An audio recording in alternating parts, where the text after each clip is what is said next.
Ang Ukraine ay naglunsad ng isang sorpresang offensiba sa Kursk nitong mga nagdaang araw, pinakamahalagang pag-atake sa border mula noong ganap na pagsalakay ng Russia sa Ukraine noong Pebrero taong 2022.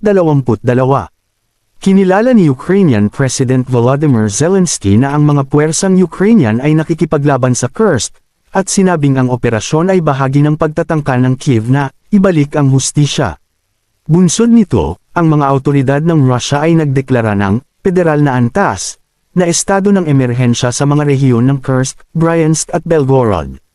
Inihayag ng Ukraine na inilikas nito ang 20,000 katao mula sa rehiyon ng Sumy, na nasa kabila ng hangganan mula sa Kursk, habang tumindi ang labanan sa lugar.